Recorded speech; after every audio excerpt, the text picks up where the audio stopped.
जय श्री कृष्ण। स्वागत है आपका फिर से हमारी YouTube चैनल में। दोस्तों, श्रीमद् भागवत गीता में भगवान कृष्ण के उन उपदेशों का वर्णन है जो उन्होंने महाभारत युद्ध के दौरान अर्जुन को दिया था। गीता में दिए उपदेश आज भी उतने ही प्रासंगिक हैं और मनुष्य को जीवन जीने की सही राह दिखाते हैं। माना जाता है कि गीता की बातों का अनुसरण करने से जीवन बदल जाता है और व्यक्ति को हर काम में सफलता मिलती है।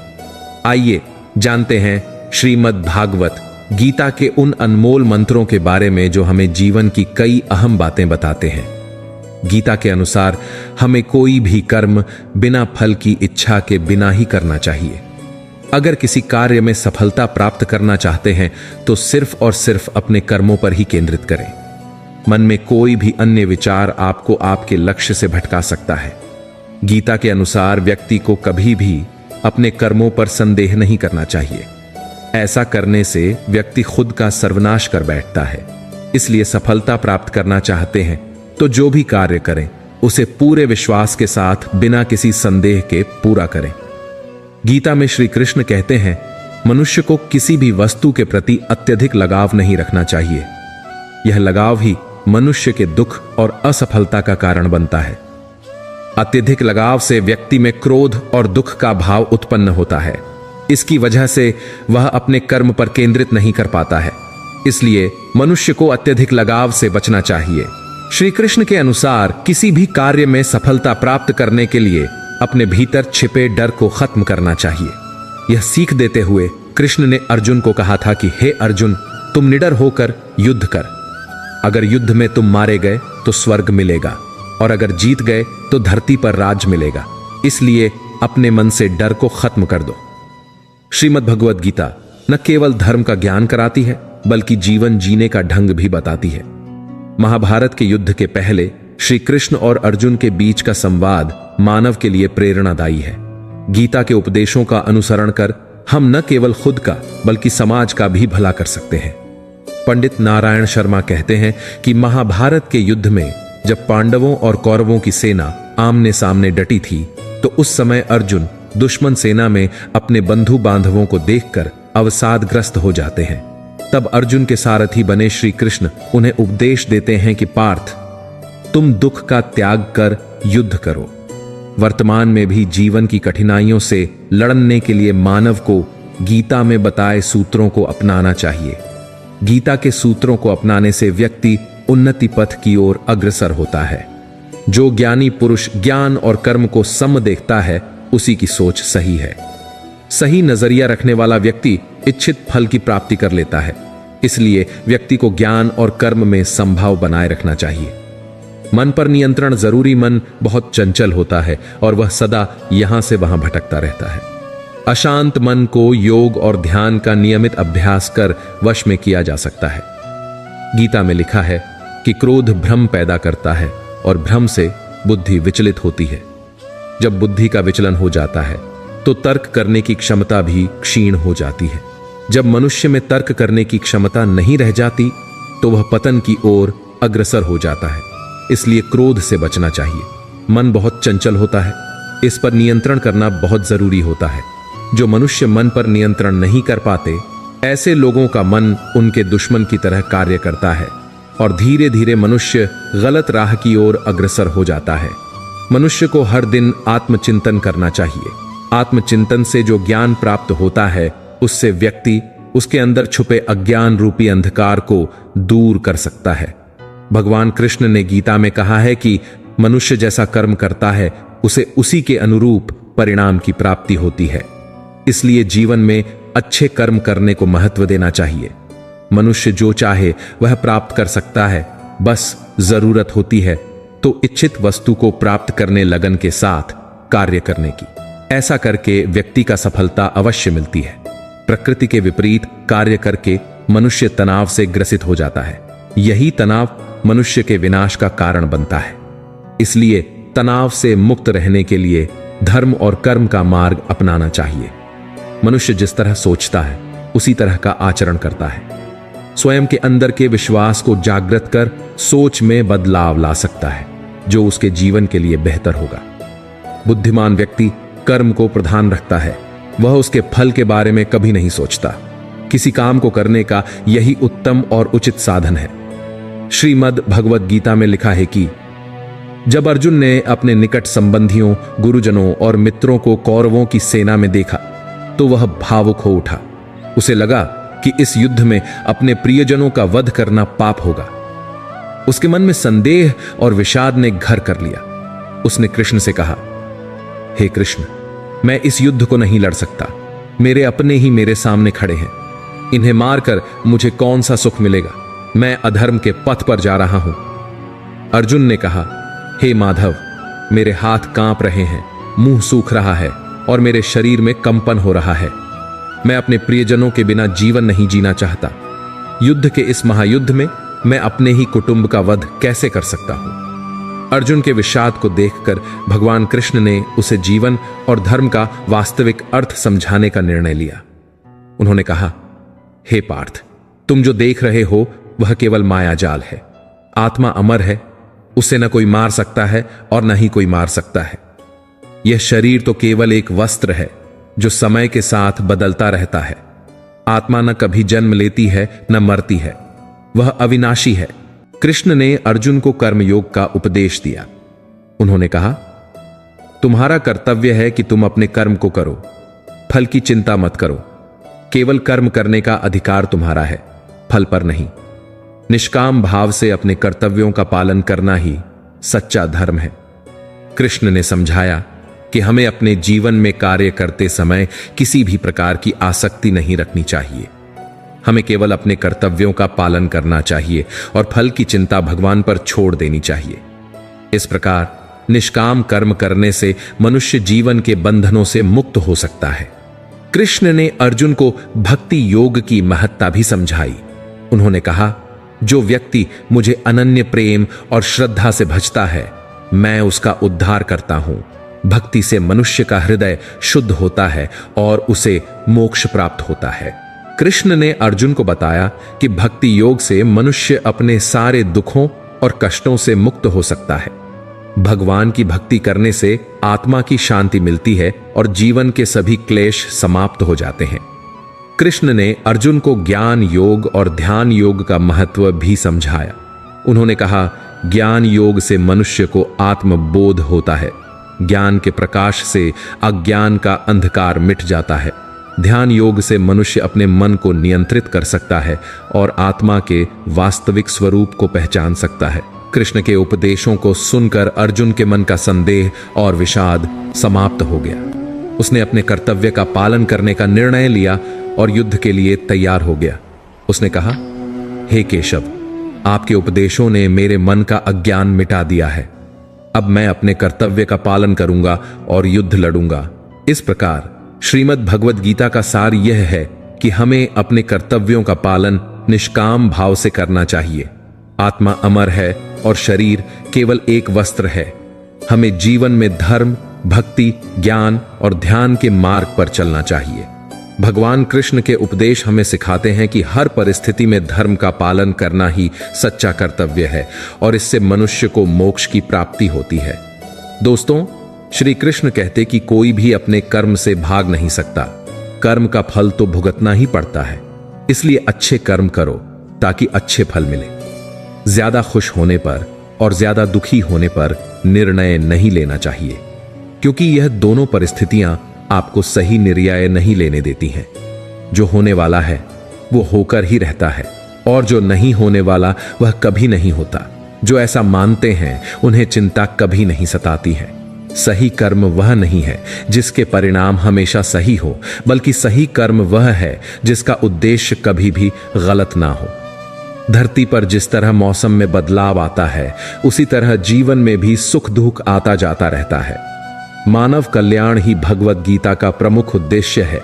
इसलिए मनुष्य को अपने कर्तव्यों का पालन करते समय मानव कल्याण को प्राथमिकता देनी चाहिए। जो व्यवहार आपको दूसरों से अपने लिए पसंद ना हो, ऐसा व्यवहार दूसरों के साथ भी ना करें। हे पार्थ, तुम फल की चिंता मत करो, अपना जरूरी कर्म करते रहो, मैं फल जरूर दूंगा। तुम्हारे साथ जो हुआ वह अच्छा हुआ, जो हो रहा है वो भी अच्छा है और जो होगा वो भी अच्छा होगा। जीवन का आनंद ना तो भूतकाल में है और ना भविष्य काल में, बल्कि जीवन तो बस वर्तमान को जीने में है। मन की शांति से बढ़कर इस संसार में कोई भी संपत्ति नहीं है। जो व्यक्ति मन को नियंत्रित नहीं करते, उनके लिए मन शत्रु के समान कार्य करता है। जो लोग बुद्धि को छोड़कर भावनाओं में बह जाते हैं, उन्हें हर कोई मूर्ख बना सकता है। कोई भी इंसान अपने जन्म से नहीं, बल्कि अपने कर्मों से महान बनता है।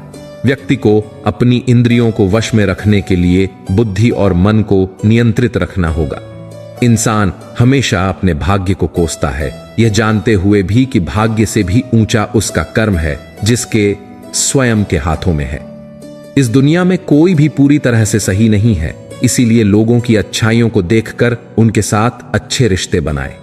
जब हमारा मन कमजोर होता है, तब परिस्थितियां समस्या बन जाती हैं, और जब हमारा मन कठोर होता है, तब परिस्थितियां चुनौती बन जाती हैं। जब हमारा मन मजबूत होता है, तब परिस्थितियां अवसर बन जाती हैं।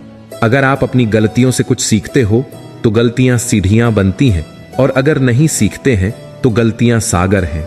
फैसला आपका है, चढ़ना है या डूबना है। जो जितना शांत होता है, वो उतनी ही गहराई से अपनी बुद्धि का प्रयोग कर सकता है।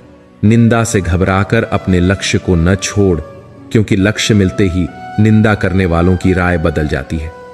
सबसे समझदार इंसान वही है जो सफलता मिलने पर अहंकार में नहीं आता और असफलता में गम में नहीं डूब जाता है। नकारात्मक विचारों का आना तय है, लेकिन यह आप पर निर्भर करता है कि आप उन्हें महत्व देते हैं या फिर अपने सकारात्मक विचारों पर ही ध्यान लगाए रहते हैं। जो इंसान सभी इच्छाएं त्याग देता है, उसे शांति की प्राप्त होती है। प्रत्येक बुद्धिमान व्यक्ति को क्रोध और लोभ त्याग देना चाहिए, क्योंकि इससे आत्मा का पतन होता है। जो आपका है वो आपको मिलकर ही रहेगा, फिर चाहे उसे छीनने के लिए पूरी कायनात एक हो जाए। हमेशा याद रखना, बेहतरीन दिनों के लिए बुरे दिनों से लड़ना पड़ता है। प्रेरणा का सबसे बड़ा स्रोत आपके अपने विचार है, इसलिए बड़ा सोचे और खुद को जितने के लिए हमेशा प्रेरित करें। अच्छे कर्म करने के बावजूद भी लोग केवल आपकी बुराइयां ही याद रखेंगे, इसलिए लोग क्या कहते हैं इस पर ध्यान मत दो। आप सिर्फ अपना कार्य करते रहो।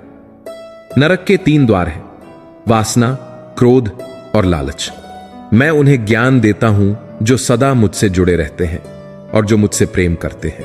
समय से पहले और भाग्य से अधिक किसी को कुछ भी नहीं मिलता।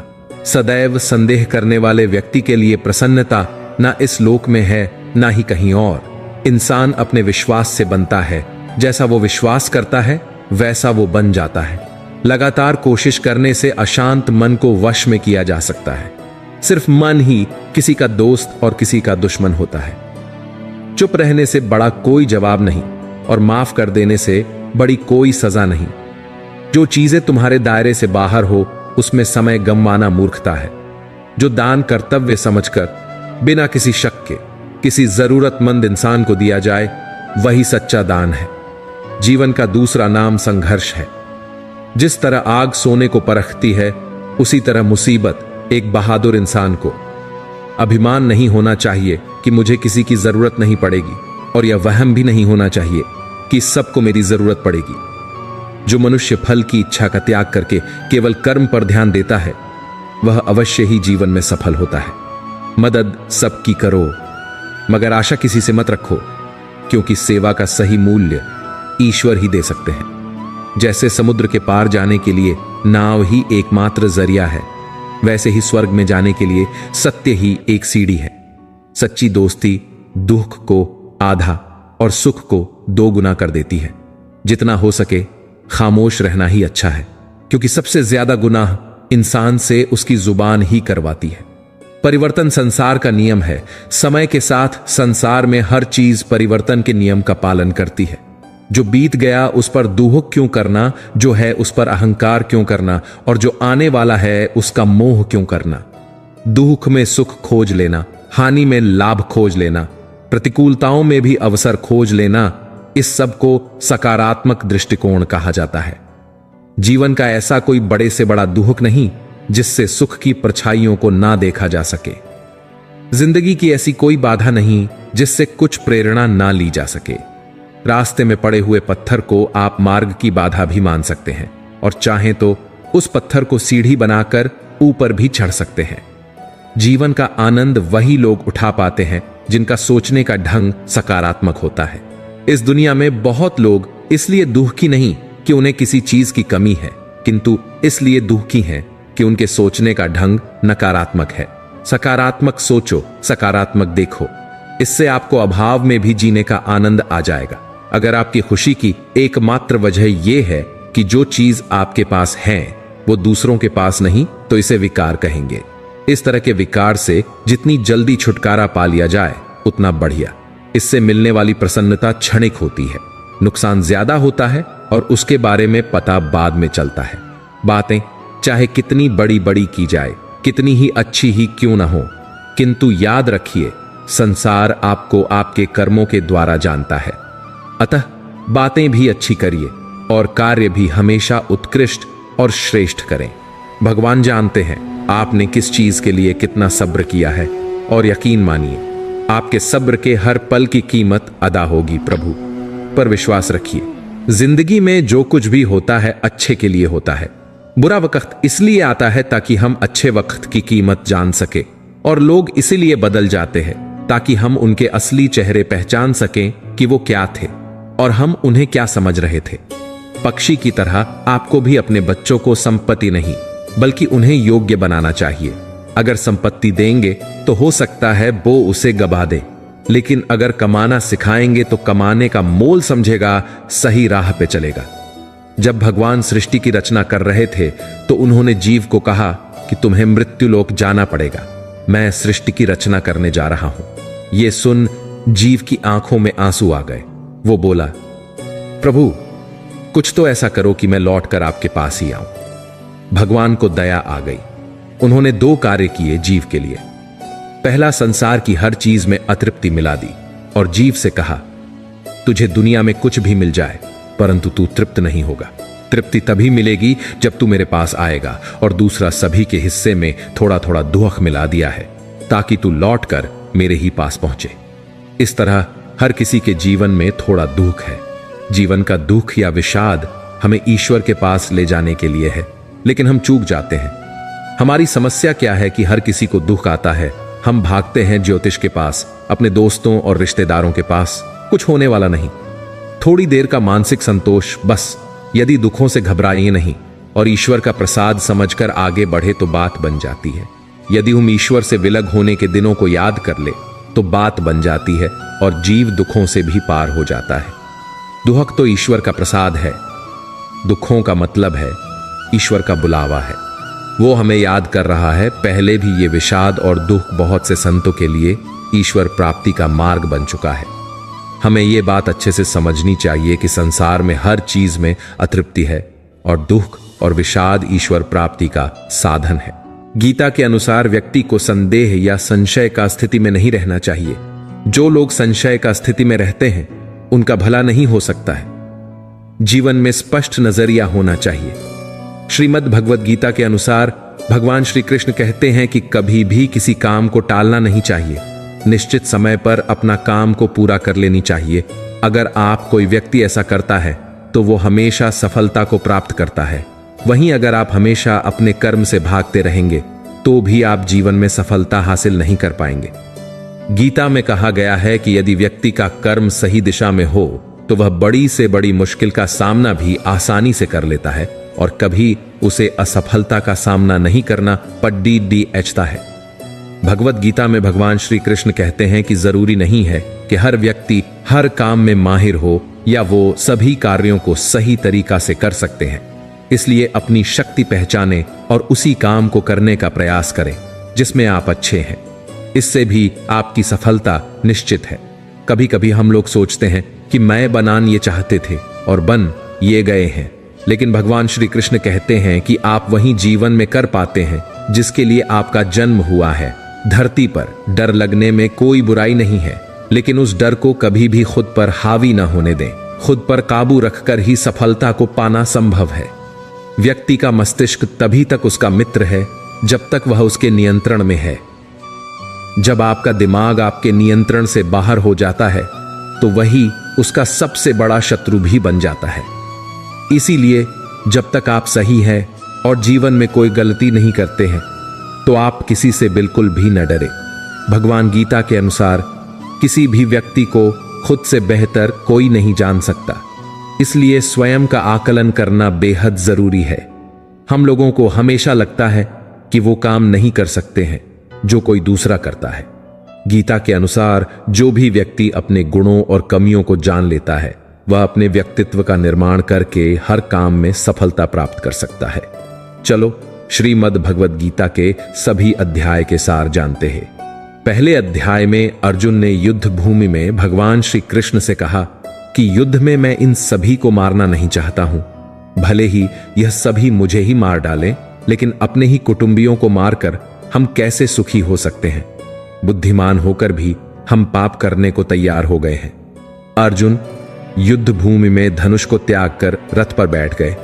तब भगवान श्री कृष्ण ने अर्जुन की स्थिति को भांप लिया। भगवान कृष्ण समझ गए कि अर्जुन का शरीर ठीक है, लेकिन युद्ध आरंभ होने से पहले ही उसका मनोबल टूट चुका है। दूसरे अध्याय में भगवान श्री कृष्ण ने बताया कि जीना और मरना, जन्म लेना और बढ़ना, सुख और दुख का अनुभव, ये तो संसार में होते ही हैं। समय की गति इन सब स्थितियों को लाती है। जीवन में लोग मिलते और छूटते रहे हैं, इस बात को समझ जाओ, फिर शोक नहीं होगा। तीसरे अध्याय में भगवान श्री कृष्ण ने बताया कि मैं नारायण का रूप हूं, फिर भी मैं कर्म करता हूं और संसार मेरे रास्ते पर चलता है।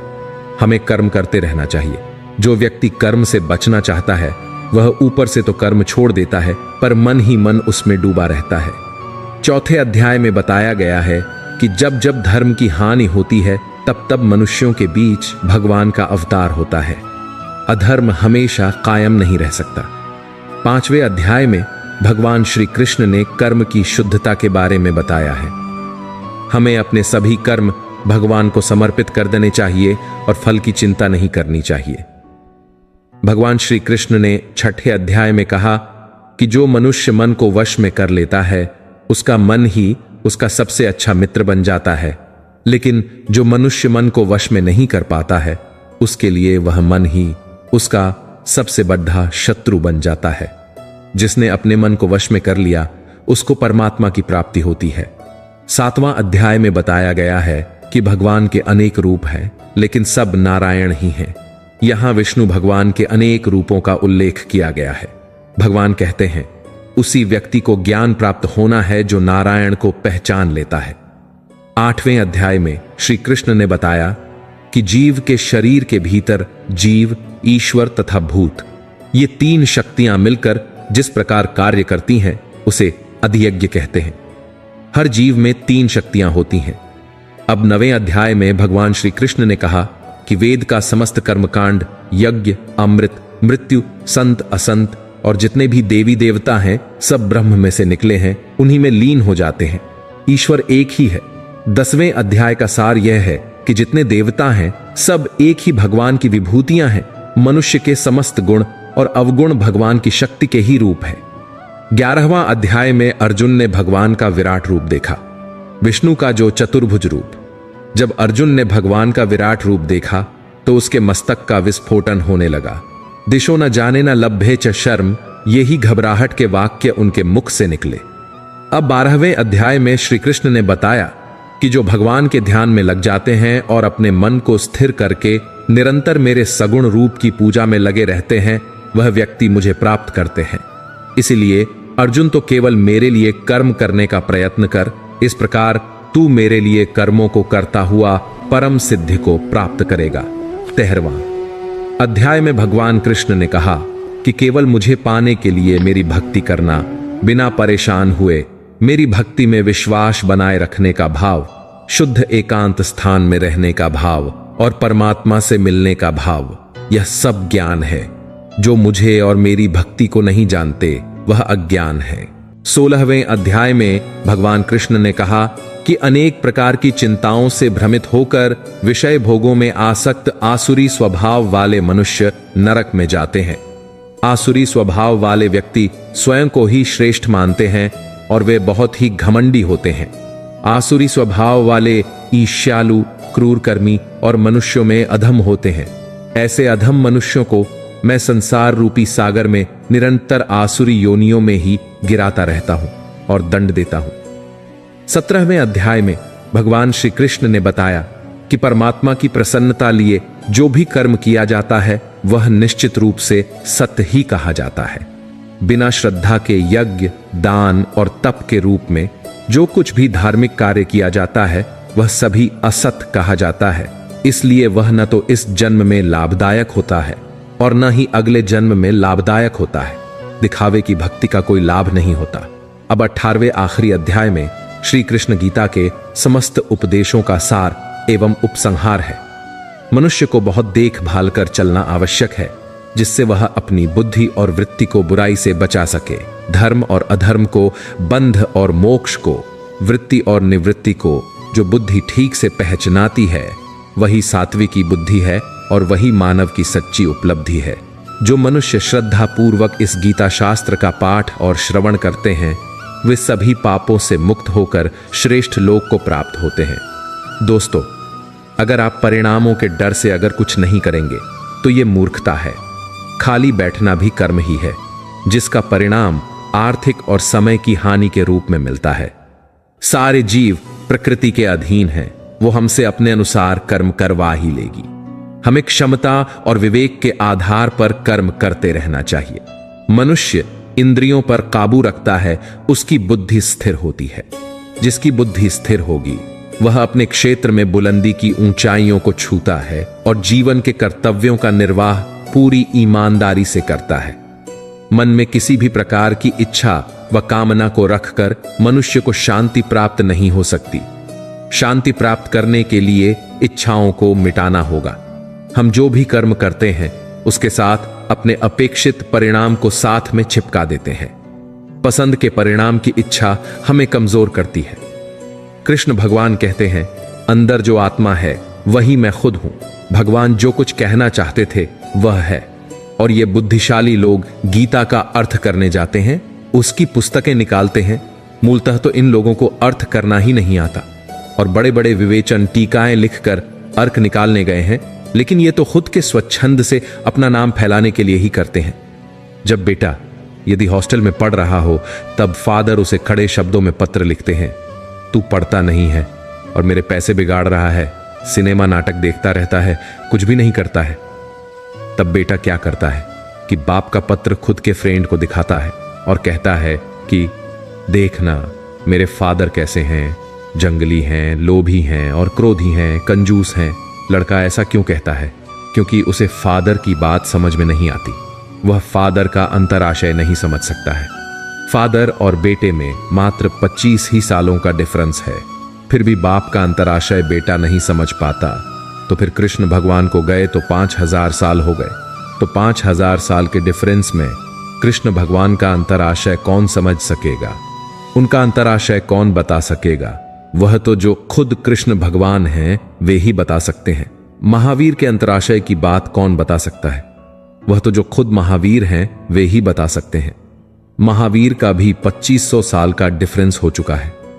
पहले के जमाने में तो 25 साल के डिफरेंस में बाप का अंतराशय बेटा समझ जाता था, जबकि आज तो 25 साल के अंतर में अंतराशय समझने की शक्ति नहीं रही है। तो फिर कृष्ण की बात किस तरह समझ में आएगी? अभी गीता के बारे में बहुत कुछ लिखा जा रहा है, लेकिन लिखने वाला उसमें से एक बाल बराबर भी नहीं समझता। ये तो ऐसा है कि अंधे को मिला अंधा, बोरे में मिला तिल से तिल, न रहा तिल न ही रही घानी, उसके जैसा है। हाँ, वह गलत नहीं है, करेक्ट है, लेकिन वो बात फर्स्ट स्टैंडर्ड के मास्टर जैसी है और वह ठीक है। यहां हमारे पास कैसी बात होती है? कॉलेज के अंतिम साल की बात है। जैसे उसमें फर्स्ट स्टैंडर्ड की बात होती है, वैसे ही इसमें गीता के विवेचन की बात होती है। सिर्फ ज्ञानी पुरुष के पास ही सर्व शास्त्रों की यथार्थ बात मिल सकती है। दोस्तों, गीता ज्ञान तो इतना गहरा है कि उसको समझने में हमारी पूरी जिंदगी कंपडीडीएच जाएगी। मैं उम्मीद करता हूं आपको गीता ज्ञान समझ आ गया होगा। आपको वीडियो अच्छा लगा हो तो लाइक, शेयर और चैनल सब्सक्राइब कर देना। जय श्री कृष्ण।